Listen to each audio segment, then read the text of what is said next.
Hello, and welcome back to Reimagining American Democracy. Since launching this series in May of this year, we've looked through democracy through a number of different lenses. We've looked at voting rights, we've looked at disinformation, we've looked at election security, asking what it will take to build back a stronger, more inclusive democracy that serves everyone. Today, we're going to look at civic education, the study of the rights and obligations of citizens in a democracy. Over the last several decades, there has been an alarming decline in civic literacy. According to recent surveys, only 1 in 3 Americans could pass the basic U.S. citizenship test. And there's a generational divide. You find that senior citizens pass the test at a rate of about 75%, but those under the age of 45, only 19% can ask those very basic questions about American democracy. So today we're going to explore why that is and what that means. What are the implications? Is the American polarization in politics contributing to this? And most importantly, we're going to look at what can be done about this situation. This series is co-hosted and made possible by a cross-partisan group of nonprofits. They include Freedom House, the National Center for Civil and Human Rights, the George W. Bush Institute, and Issue One. The series also receives generous underwriter support from Norman and Karen Willocks of Compass Point Group, LLC, and the Trans-American Aegon Foundation. Media partners include Public Broadcasting Atlanta and the Atlanta Press Club. Thank you to all. Before we begin the program, we'd like to give you a welcome from our series co-host, Nick Penniman, who is the founder and CEO of Issue One. Good afternoon. I am Nick Penniman, the founder and CEO of Issue One. Welcome to the 5th episode of Reimagining American Democracy. Along with our partners at the National Center for Civil and Human Rights, Freedom House, and the George W. Bush Institute, Issue One is proud to host a discussion series that brings together voices from across the political spectrum. We're here to examine and to reimagine what it will take to build a stronger, more vibrant, and inclusive democracy for all in the coming years and decades. In order to accomplish this big goal, we need citizens who are equipped with the knowledge and skills necessary to become engaged members of our democracy, and that's why today's episode will focus on civic education. We're going to explore the current state of civics across the country, examine how polarization has created divisions over what fundamental civic lessons our schools should be teaching, and discuss what it would take to rebuild our nation's civic education system. As always, all of us co-hosts aim to be part of a larger, solutions-oriented conversation that brings together voices from across the political spectrum. You can make your voice heard too. Our hashtag is Democracy Reimagined. So thank you to our speakers and to our great moderator, Jeanne Meserve, and to you for being here.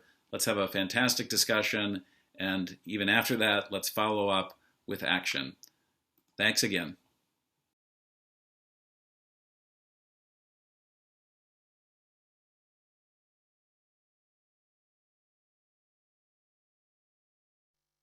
Thank you to Nick Penniman. And a reminder, this program is live and we welcome your participation. So please use the Q&A window that you see at the bottom of your screen. Joining me for our first conversation about what's at stake when we stop investing in civic education, Cynthia Miller-Idriss, Director of the Polarization and Extremism Research and Innovation Lab at American University, Danielle Allen, Director of the Edmund J. Safra Center for Ethics at Harvard University, Shawn Healy, Senior Director of Policy and Advocacy at iCivics. Thank you all for being here today.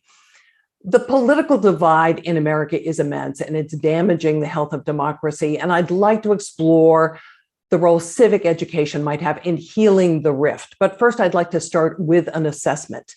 Danielle Allen, does the country deserve a failing grade when it comes to civics education?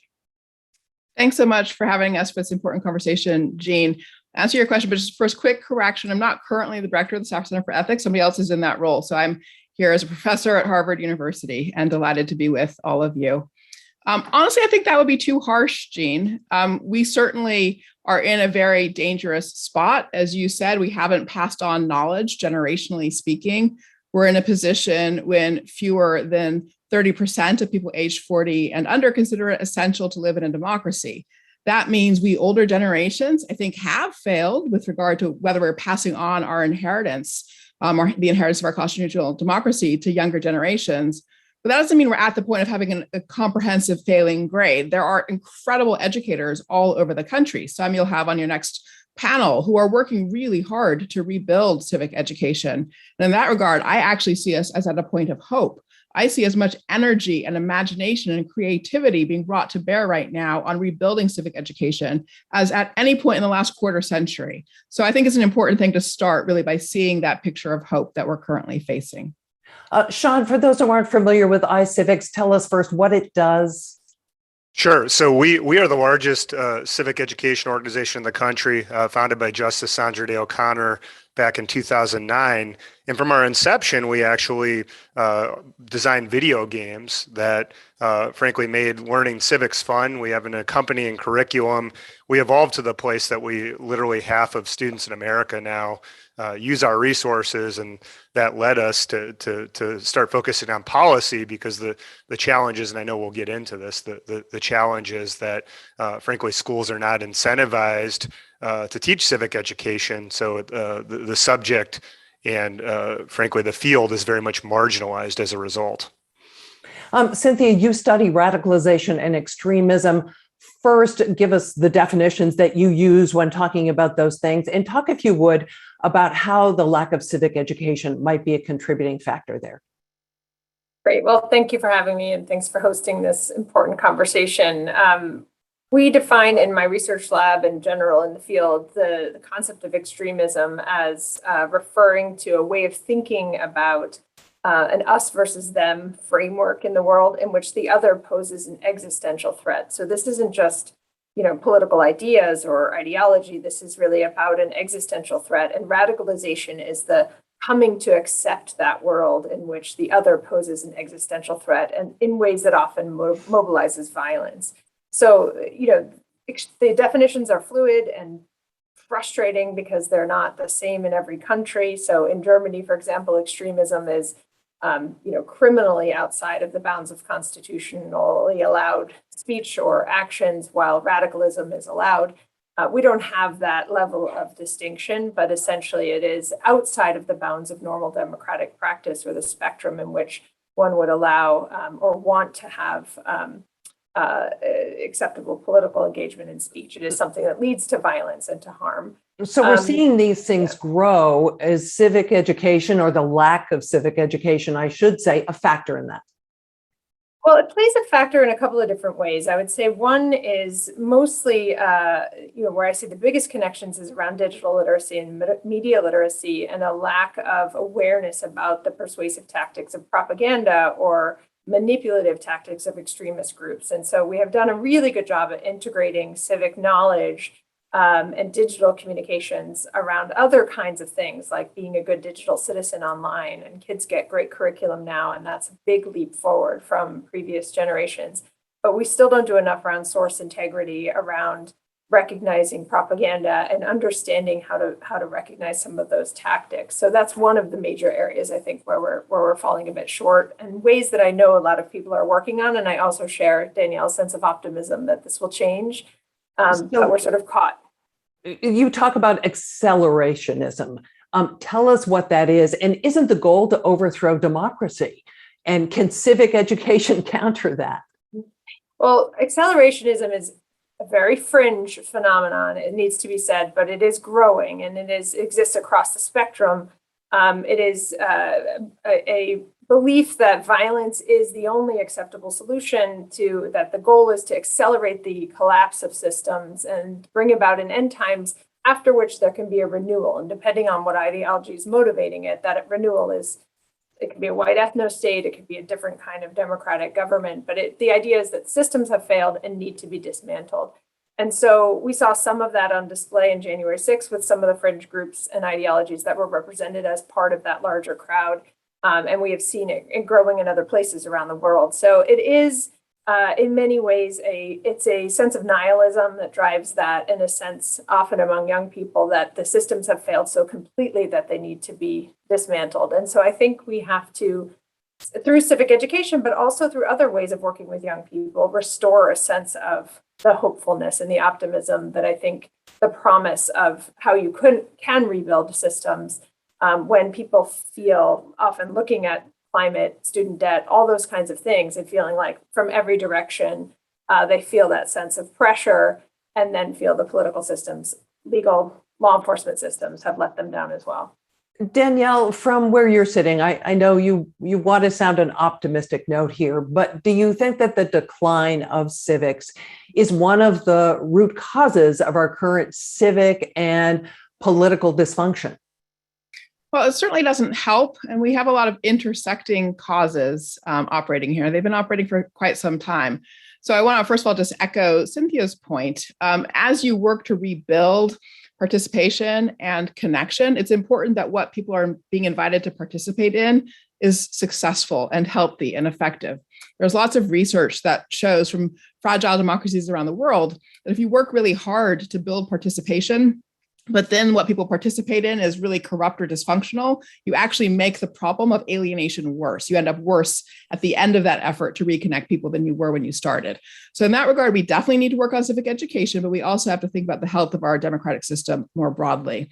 So last thing I'll say is just that we have lived for the last 60, 70 years roughly with a paradigm where we think that we need to compete on the global stage from a national security point of view and from an economic point of view, and where we believe that our best tool for competition is succeeding with regard to STEM education, technology, whether that's the technology of the military, national security, or whether it's the technology that we use for economic competitiveness. That belief has fueled investment in our education system for 50 years that has lifted up STEM education and let civics education fall by the wayside. At the end of the day, we want to compete. We want to achieve our security as the kind of society we are, that is, as a constitutional democracy. So we need to invest in people's knowledge and skills and connection to our constitutional democracy, even at the same time that we're investing in STEM education. So we need a both and strategy, which is not what we've had for the last 50 years. Danielle, I'm wondering if you have the numbers on what is being invested in civic education as opposed to STEM education. Well, it's really pretty extraordinary. By this point in time, every year, we invest about $50 of federal monies per kid in STEM education and just 5 cents per kid of federal monies in civic education. And that imbalance really speaks volumes. At the end of the day, I say, you get what you pay for. And civic education is not something that we're just born with. You have to learn about the philosophical foundations of democracy, learn how our complicated machinery of committees and different branches of government and so forth work together, how you can find common purpose to drive change. And you have to have a motivation, a sense of connection to the whole there. And for that connection, that is where we really have to think about how well our institutions are delivering for young people. I think there are honestly lots of question marks around that. Young people are raising those question marks, and we need to hear their voices. Let me remind the audience, we do want to hear your questions. So use the Q&A tab on your screen to please submit them to us. Shawn, I'm curious your thoughts on this funding stream question. How is it possible to build support for financial investment in civic education? So big opportunity at the federal level. Thank you for that question. There's a bill in the 117th Congress called the Civic Secures Democracy Act, which is a bicameral, bipartisan bill that would essentially over the next 5 years bring $1 billion to civic education. Most of it would flow to states, so 60% of the money would go to states and they'd pass it on to local districts. 20% would go to civic education nonprofits, and then most of the remaining 20% to higher education as we prepare teachers, as we address a pipeline of teachers that is not diverse, doesn't reflect the diversity of our students, and to do research in this field. And to Danielle's ratio, it would get us to about $18 a student, which is still pales in comparison to STEM, but much better than a nickel. So when we look at what should be done, first, let me ask you, Danielle, I think you're the person to direct this to. Do all students in the U.S. even have access to civic education right now? Not right now. So we've come down a long way from where we used to be. So if you look at the 20th century, you could expect that every kid would have had at least 2 courses, meaningfully courses around civics or U.S. government by the time they graduated from high school. And at this point, Most states do have a requirement, but I think it's around 41 states or so that do. So we still have a set that don't have any requirement at all. And the nature of that civics requirement is generally a heck of a lot less time than was invested earlier in the 20th century. So we have ground to get back, but I think it's also important that we learn how to cooperate across the disciplines of K through 12 with science, with ELA and the like, because at the end of the day— What would that look like, Danielle? Well, I think there are lots of ways. If you take, for example, right now, everything happening with COVID, there's obviously a lot of science subjects that are right at the heart of that, but there are also questions about how we think about public health decision-making. What is the right approach to policy? How do we think about what our personal responsibilities are, or the tensions between liberty and responsibility in a community context? So even with things as seemingly remote as a kind of a virus, you can actually spend time also digging into civic questions. And so that, I believe, is how we'll get the time back we need in the classroom for a really robust civic education, is to encourage the whole community of educators to think about how they can contribute to scaffolding young people's engagement and understanding and sense of connection, patriotic reflectiveness about our society. Shawn, what fundamental lessons and tools should be taught in the classroom when kids do have access to this education? Well, to build on Danielle's point, we've put forth a state policy menu, which is where, of course, a lot of the rubber hits the road, right, in terms of what's required in schools. And we think in high school, there should be a full year course. Only 9 states have one of those. We think there should be a middle school course. About half of states have some type of middle school requirement. And then the place where this civics and social studies has totally been clobbered is K-5. So we think there should be designated class time for civics. In terms of what is taught, obviously that's a highly localized decision. States, of course, do put forth standards, and Danielle was one of the principal investigators in something called the Educating for American Democracy Roadmap, which is certainly informative in terms of what could be placed in standards, a mix of both content, which is very critical, and a lot of state standards lack that specificity, but also pedagogy, powerful pedagogy. So it's not just didactic instruction. It's not just a teacher in front of the classroom. There is a place for that, but it's a mix of that didactic instruction with more student-centered practices. And in particular, one I've hung my hat on for my whole career, I started my career as a civics teacher, is discussions of current and controversial issues. That is vital that happens in our classrooms. Cynthia, do we also need civic education outside of the classroom? Yeah, I'm so glad you asked that, because I was going to say, one of the ways that I think, a lot of the examples I cite come from Germany, because I did work there in several different capacities for 20 years on research projects. And in Germany, the post-World War II context, their response to that catastrophe is called defensive democracy, the idea that you can't thwart an extremist fringe only by paying attention to the fringe. You have to strengthen the resilience of everyone. And so they have, an entire federal agency. I mean, it's unheard of, a federal agency for civic education that is separate from the Ministry of Education, that's responsible for academic learning, but that really integrates civic and political education into all aspects of life, and soccer and theater programs, through funding of projects with churches, through workshops for the public, subsidizing books and curricular materials, things that are incomprehensibly, unimaginable to us in terms of resources. But that's because there was such a crisis, obviously, the Holocaust, that, there's a reckoning with that and wanting to recover from that. And I think, and make sure that never happens again. I think we have had those crises in our country, in our history, that we haven't reckoned with. And we also are now in a moment of crisis, I think, in many different ways, around rising extremism and polarization. And I think I would like to see us proactively expand the idea of civic education to the entire public with, public resources, and if not public, then private philanthropy, to really commit to making sure that entire public, whatever age they are, is better equipped to be more resilient to those tendencies that are unfortunately kind of unraveling many of our democratic principles. Cynthia, I'm curious as someone who studies what's happening online, if you think what's taught in the classroom, or even in some of these broader initiatives you've mentioned, can counter the barrage of social media and the polarized media environment that we're in the middle of?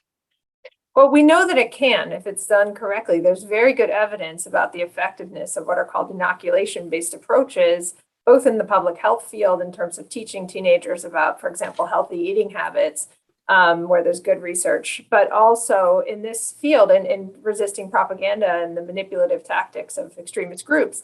The assumption I make is that everyone will encounter it. If you're spending any time online, you're going to run into disinformation somewhere, propaganda somewhere, most likely. Kids who spend more time online in online gaming platforms or certain social media sites are going to run into it more often than others.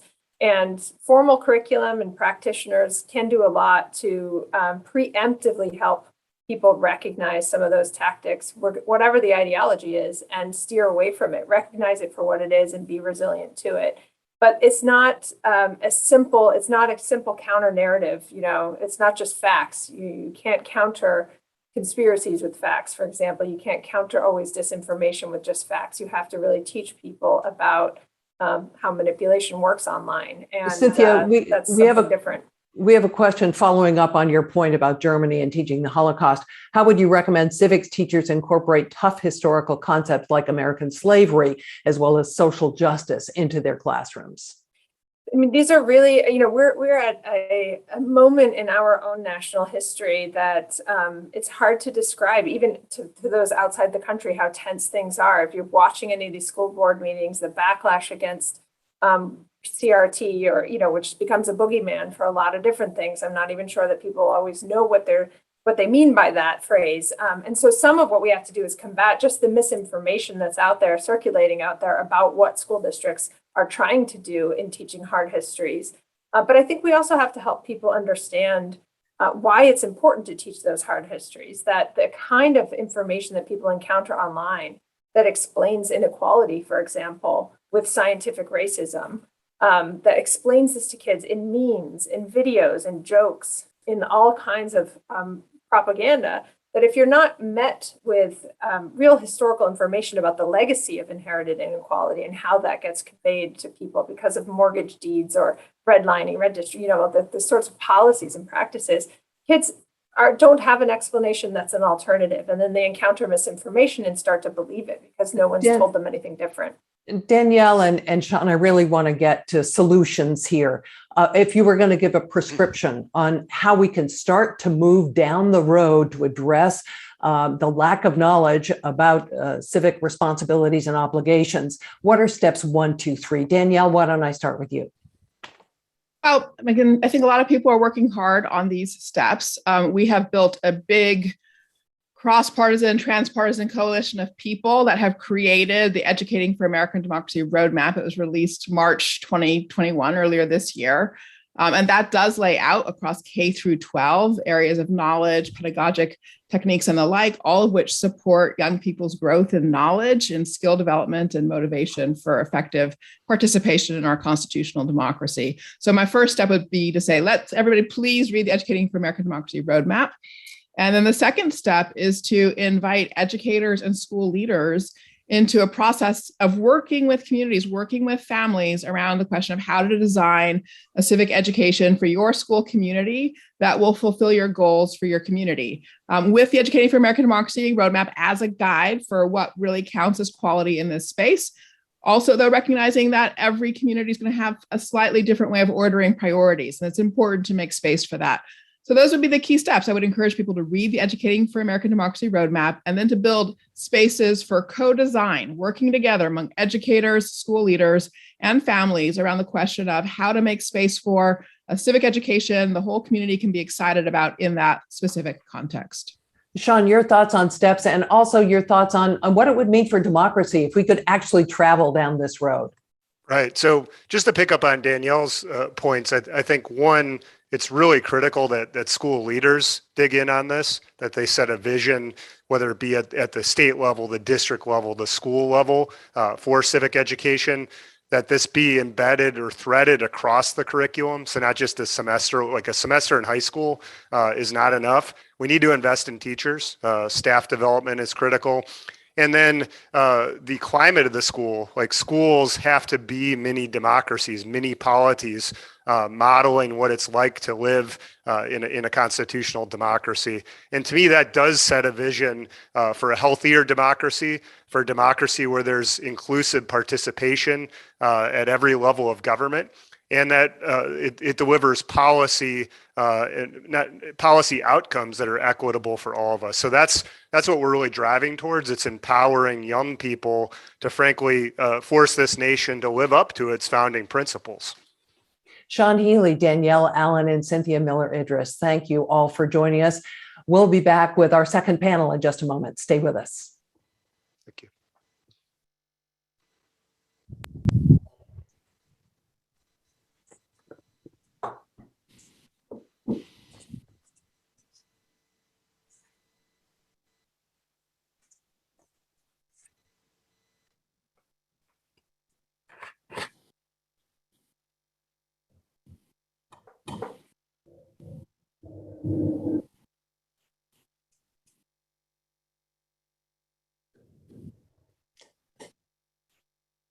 And we are back with our second conversation in the classroom. Let me welcome our panelists, Christopher Cabaldon, Mayor in Residence of the Institute for the Future, Kevin Ellis, Chair of the Texas State Department of Education, and Tammy Waller, Director of K-12 Social Studies and World and Native Languages at the Arizona Department of Education and co-manager of the statewide Civic Education and Community Engagement Program. Tammy, let me start with you. You spent more than 2 decades in the classroom as a civics and history teacher. What trends did you see over time? One of the things I saw over time is I saw really great resources and training available for teachers, but I saw a lack of sometimes support and time given in the classroom for teachers to bring civics and history education in. One of the biggest trends I noticed was really a decrease of the teaching of social studies and civics overall, but especially in the K-6 sphere, and really that focus on an expansion of time given to ELA, math, and to some extent science in the classroom. I also saw a lot of teachers who felt unsupported or unprepared sometimes to teach those current and controversial issues and feel a lot of pressure from perhaps administrators or parents, and really need a little bit of support in that area. Did it alarm you? It alarmed me immensely. I was really lucky. I worked at several schools in my career. I taught 23 years, and I had really supportive administrators who allowed me to try new things with my students, do projects with them, have extracurricular activities like mock trial and speech and debate. But I was really lucky. I saw peers and friends of mine who maybe were not allowed to do sometimes those types of things. And I do think that students really benefit from that really strong education, both in the classroom and in their extracurricular activities, where they get to do civics, they get to do history. So I saw a lot of being told or a passive type of education, and really to be educating for American democracy, students need to be doing the work and learn the skills and practice, because you don't wake up at the age of 18 and you're ready to participate fully and effectively. Christopher, what did you find at the college level? Did you find students were coming in with fundamental knowledge that they needed about American democracy and history? Oh, for sure. As a professor in public policy, I'd be surprised at some of the gaps in knowledge and understanding, not just about institutions and history, but also about the relationship of citizenship to other citizens. Right? I think that the part of the influence of social media and the digital economy, what you might think of as the Yelpification of democracy, is like I just want to like or not like a policy topic, I want to write a review about it, and then it should change. Right? There's the understanding that we live in a polity with other people who have their own minds and their own opinions. And how do you negotiate that? How do you navigate that? Part of civics is social and psychological as much as it is historical. And I think civic education in all of its iterations over the last 3 generations has missed a lot of that. So even the 50s, which we often celebrate as like the highlight of civic education, we had a very clear mindset as a nation. We were in the Cold War. We knew exactly what we needed to transmit generation to generation. And we don't have that any longer. That's changed dramatically. We didn't have social media and all the technology. And kids were arriving in the baby boom, they were arriving as blank slates for teachers to instruct in civics education. Today, they're arriving with TikTok and Instagram and everything else. And so the world has changed dramatically. Civic education has changed a little bit. But it's not, I suspect it's not so much that civic education is failing where it used to succeed. It's that the rest of the world has changed so much. And but our expectation that just an hour in the classroom is going to change it all, I think is no longer realistic. Kevin, I'd love to get your response to what you've heard, but also ask you if there's a growing consensus that civic education should be more of a priority. Yes, Jeanne, thanks first of all for having me. And we talked a little bit about some of the abysmal knowledge of civics that students have coming in. And really, I think part of the first step is understanding what a civic education is, how it teaches individuals to become active, responsible, and knowledgeable members of their community. And that's what our education system does. I mean, we're taking 4 and 5-year-old bundles of energy and turning them into productive members of our republic. And then hopefully along the way, adding in a little algebra, some punctuation skills, and a periodic table lesson, through that process. So we know that this process needs to take place. It's just a question of, are we doing it well? And the research shows that students with a strong civics education have increased academic performance, have increased motivation, they have better college readiness, in addition to becoming better citizens. So we know that's there. Chief Justice John Roberts has stated that our civics education has fallen by the wayside, that we've taken democracy for granted. So there's widespread agreement to answer your question that we need to prioritize civic education. And I think really, unfortunately, some of the past events of our country the last few years have shown that to be true. And what about money in your state? Is the legislature willing to put dollars towards this?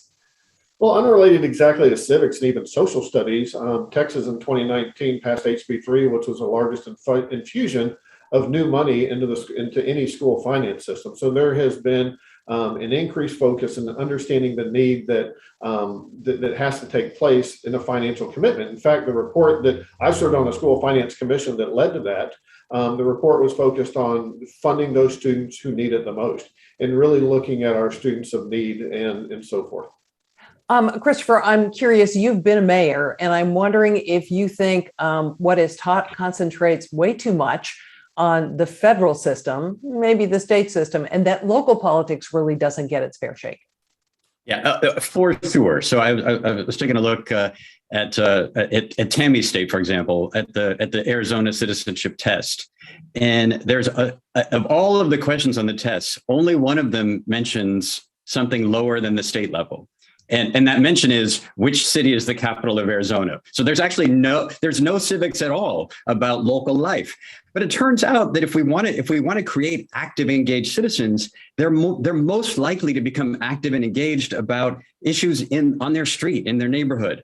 Your first interaction with being a citizen is, I really want a stop sign at the corner, in order so that my kids can play safely in the yard. Most folks don't go from being completely disenfranchised and disconnected from democracy to, I want to weigh in on the Affordable Health Care Act or the tax system. That's not how citizenship works. And so I think it's really critical that we think in civic education, and particularly in things like iCivics and other lab-based and practice-based and community service-based activities, where you are engaged in vitro in your local community, where citizenship not only happens, but also where it is less subject to the kind of extremism that we heard about in the first panel, where you can really get it. How can citizenship work to make things better before you get into the extremism and the terrorism and everything else that can sometimes turn students off to the subject entirely? Tammy, do you want to respond to that? I do. I totally agree with you. one of the things, our civics test is the naturalization test. It was a legislative initiative. We don't have any civic assessment other than that. But what I do want to tell you is that I think that one of the best ways to connect students to civics and to create those young citizens is through local and community politics and engagement.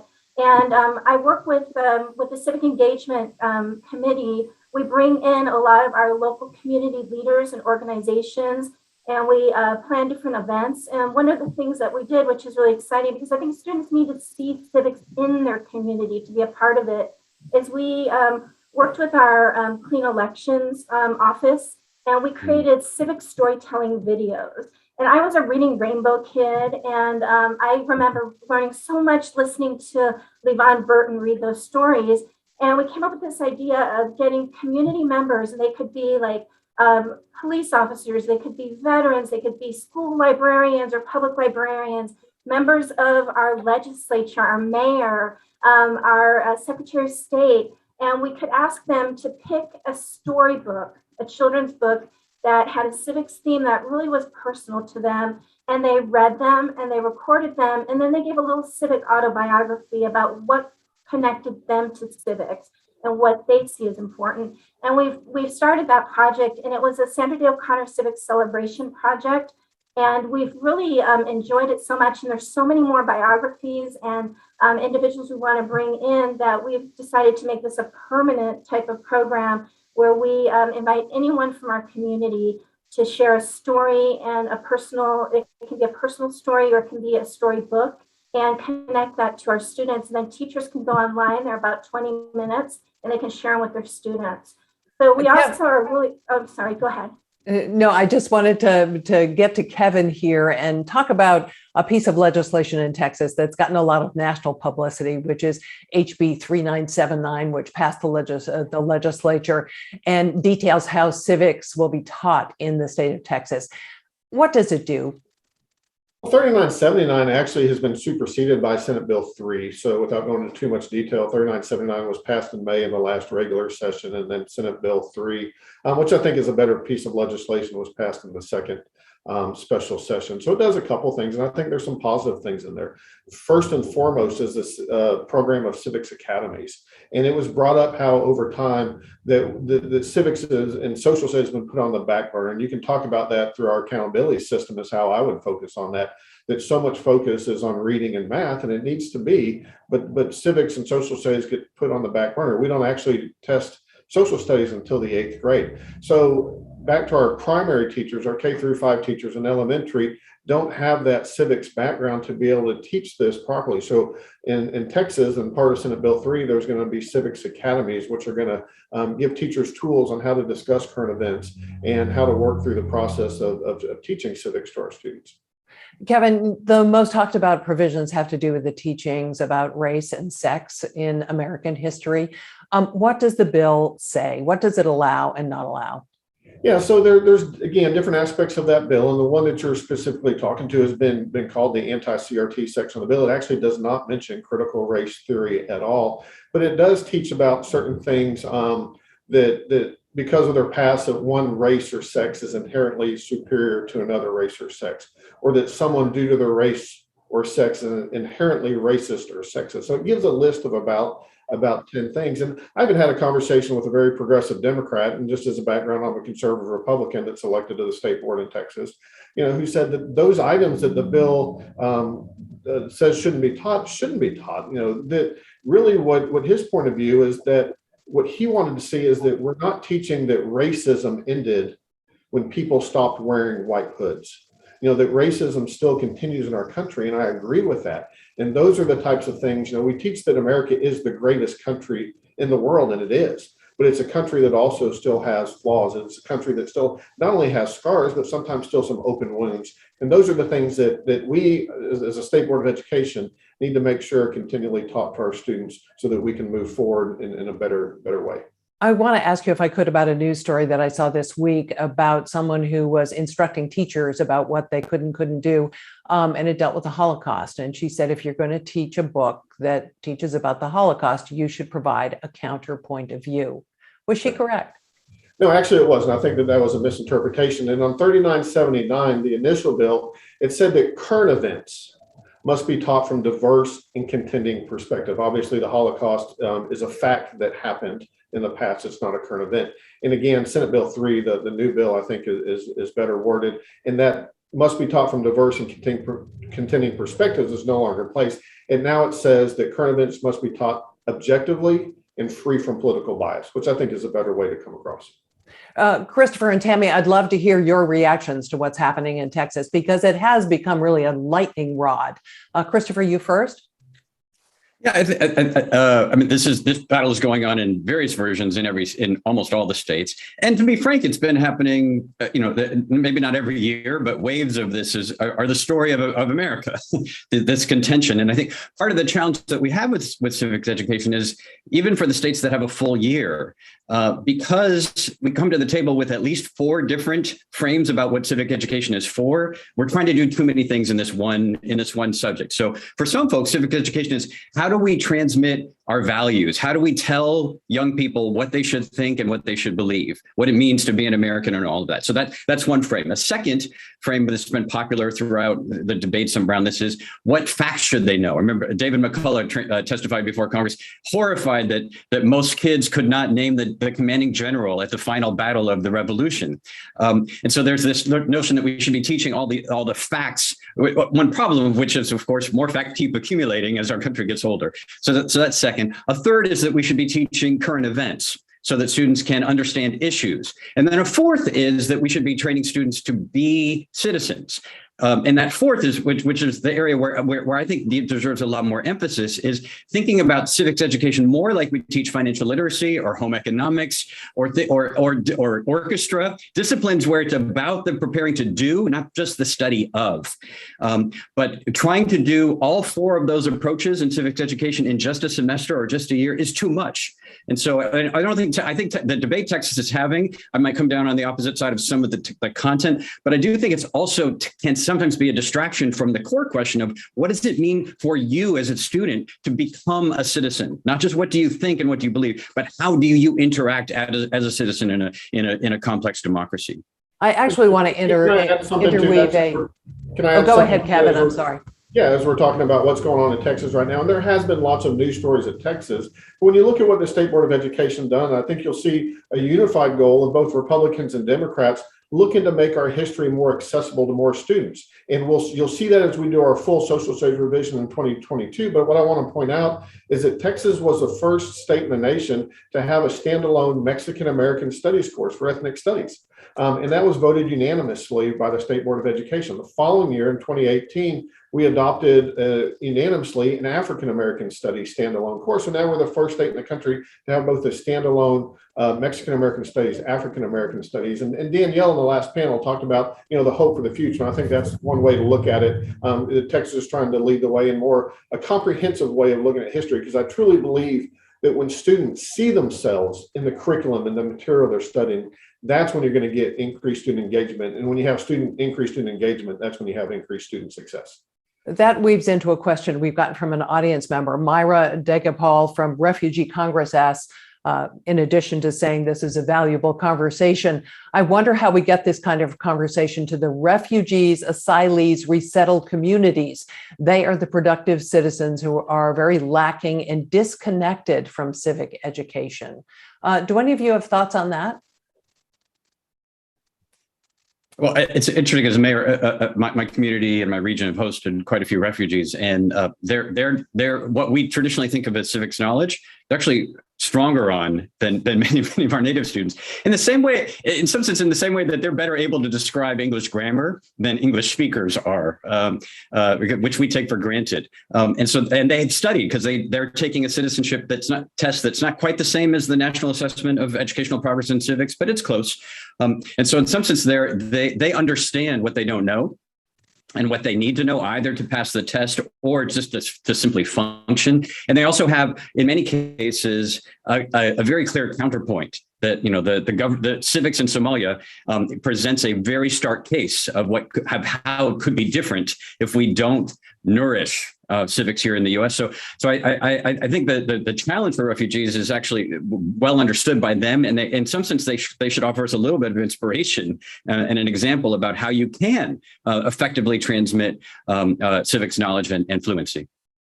Tammy, go ahead, Tammy. I'm sorry. I was just going to add on that one of the things that we do as part of the community engagement, civic education, is we host a conference, and we always have a naturalization ceremony. And we have the new citizens talk to our students and our educators. And I agree with Christopher that they give so much insight to our system of government that our students have never thought about.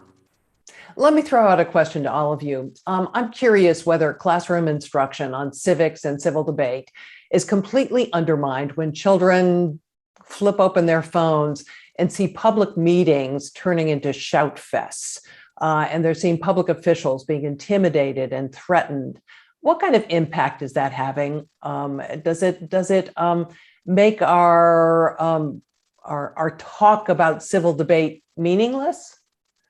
It makes it more meaningful than ever, because if they're noticing in the media what uncivil debate looks like, then the onus is on us as educators to model civic dialogue, to create a classroom environment where students have the skills and they feel safe to have a civil dialogue. And that means looking at issues and individuals in the classroom with the idea of best intent, understanding mistakes are happen, and being able to apologize to each other if feelings are hurt in the classroom. And I think it's essential now that we start civil conversations and dialogues at younger ages in order to counter the uncivil dialogue that students are seeing every day in their life. I would agree. It's not just meaningful, but it's also critical at this point, that we're focusing on the civics education, because children are watching the adults that they see in person, that they see in the news, and the adults are giving them a real life civics education when you see them at the school board meetings. So it's important that we teach our kids to speak up, to work through the political process, but not shouting someone down. We have expectations of our classroom educators, but I think we have to have the same expectations of the citizens. Ben Franklin said, "You have a republic. Now let's see if you can keep it." So we've talked about as mayor, if I have a particularly contentious issue coming up where I know that there's going to be a lot of screaming and yelling and uncivil behavior, sometimes perversely, I would try to schedule it the same night that we were having the Girl Scout troop come by for their award, or I knew that the local fifth grade class was going to be coming to do their night of watching the city council, because it turns out adults model a better form of democracy when they know they're being watched by children.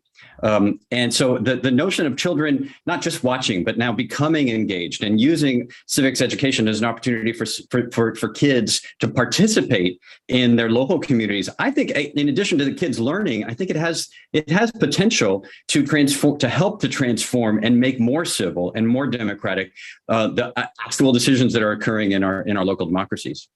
And Jeanne, I think we can learn a lot from our students also. When we did that African American Studies course I talked about, we had entire busloads of students come down from Dallas to Austin to our meeting from Trinity Garza Early College High School. And they were students who were taking the pilot course, this African American Studies course. And they spoke to us about what was important in the course and why it's important that we adopted that course. So it was useful for us, but it was a civics lesson for them to be able to participate in something that was so meaningful for them. So these kids are, for the most part, several years away from being active participants in democracy, voting, and so forth. What do you do about the adults, the ones who you've mentioned, Christopher, one possible approach for toning down the way they talk at public meetings? But I'm curious about the civic education for that group that's out of school, but still not adequately informed about democracy, its obligations and responsibilities. I think that civic education has to be a bottom-up, top-down endeavor in a school district and classroom. And that means bringing parents in and having a town hall with parents, establishing a civil dialogue, finding out from parents, I think Danielle mentioned it earlier, how do we create the best civic program for our community, and bringing them in on the process. Because I think that there's just a lot of parents want to know what's happening. They want to be invited in. And I think the pandemic really hurt that transparency in schools, because elementary schools especially used to be where parents would be in and out constantly for events to help the teachers. They knew what was happening in the classroom, in the school. They knew their teachers, but everything kind of has a wall behind it now. So there's that lack of trust that's developed. So I think sometimes parents now, because there's that lack of knowing what's happening, they might listen more to things that aren't true. In the past, someone might say, oh, this is happening in the school. And a parent might be, well, I'm in that classroom and I don't see that happening. I don't believe that, and really kind of think through it. So bringing them into the process, listening to their concerns, and then having, we're talking about in Arizona, we have a civic health committee doing town halls on some of these issues. Eric Liu talks about the fact that we don't need less arguments, we need better arguments. So maybe bringing in some of these structured civic Saturdays to help our community members really grapple with issues that are concerns, so they can start practicing and understanding, and then working with our adult education communities as well.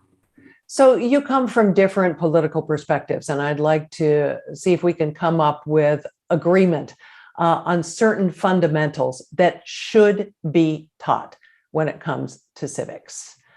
Christopher, you want to go first?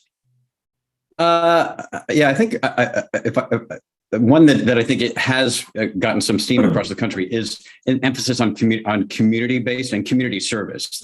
Some of the research is showing that the students in the states where community service is either a requirement or it's granted credit as part of civics, that those students do far better on tests of their civic knowledge and their civic engagement and their confidence in our systems of democracy and civic life.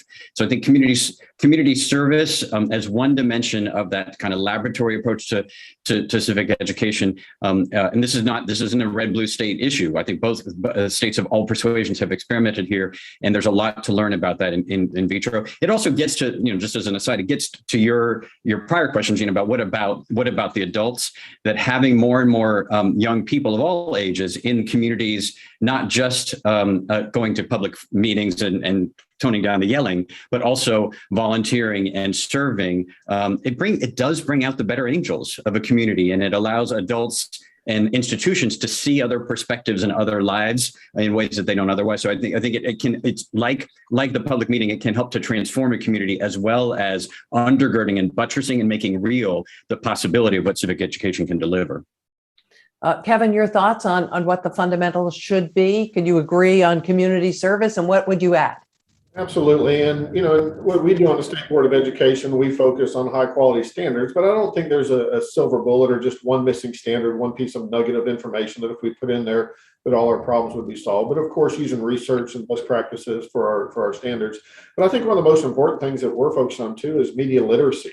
In understanding, the difference between a fact and an opinion, and really about misinformation, which is even a step past, someone's opinion. And some of the research that I've seen shows that our students probably understand that better. They've grown up in this digital world where they're seeing all these different aspects of things. It's probably back to your question about what we're going to do with our adults, our grown-ups like us, who are still persuaded by pieces of information. So media literacy is important. And then making sure that we have, either for professional development for our teachers, pre-service training for them, and then also professional development for our current teachers to make sure that we're giving them all the tools that they need. Tammy, what's on your list? I can agree with both of those. In my list, I think that we have to pay attention to student agency. I think that students connect. We talk about how they can't name the facts after they take the classes. Well, facts are like balloons. They disappear unless you tether them to something. And student agency, having students find out what's important to them, even as young as first and second grade, and then have them develop questions and discussions and projects that have to do with it. We need to listen to our students and so they can connect. We need to have students have input in democratic classrooms. A lot of times our classrooms are autocratic. When we expect them to learn how to be citizens in a democracy, we treat them like that they have no power. So we have to teach them how to use their power, and to use their power in a way that is authentic and also within the strains of citizenship. And I do think we need to teach some ideas about different virtues or ideas that citizens should have, like the idea of community, the idea of balancing rights, and that we have responsibilities as well. So we've talked a little bit about technology and the downsides of technology when it comes to citizenship. Christopher, are there positive ways to use technology to build better civic understanding? I think there are, and in part, as you noted earlier, these are students who can't. What we traditionally think of as a citizen's way of participating is voting, and you cannot vote until you're 18. But as we all know, you can have a lot of influence in civic life today through your social media and other technology-based tools. So rather than simply bemoan those, that they exist and they're distractions and that they're corrupting kids, like how can we create better lessons that allow students to have an impact today, even if they don't go to a public meeting? Can we, in my classrooms, we've had the students produce campaign ads for and against ballot propositions that are out there, and then they put them out there themselves if they like them. So I think the notion of that we can use technology and even social media in ways that give students that sense of agency, that sense of influence and power that's mediated by the classroom and by the teacher in a way that allows them to develop the kind of media literacy that Kevin was talking about as well, and knowledge literacy. So yes, technology is a cause of a lot of the problems here, but I think there are definitely some potential as well. And we're going to have to leave it there. Christopher Cabaldon, Tammy Waller, and Kevin Ellis, thank you all for joining us so much today. And thank you also to our audience. That concludes our episode on civic education. And I want to thank also our series co-hosts, our underwriters, our media partners, all of whom helped make this program possible. Our next episode is going to cover civic engagement. We touched on it today, but we're going to go more in depth into that aspect of democracy. It will air on November 18th. Again, the series is free. The series is open to the public, and we would love to have you there. Our hashtag is #DemocracyReimagined, and you can register to attend our next session at reimaginingdemocracy.org. I'm Jeanne Meserve. Hope we'll see you next time.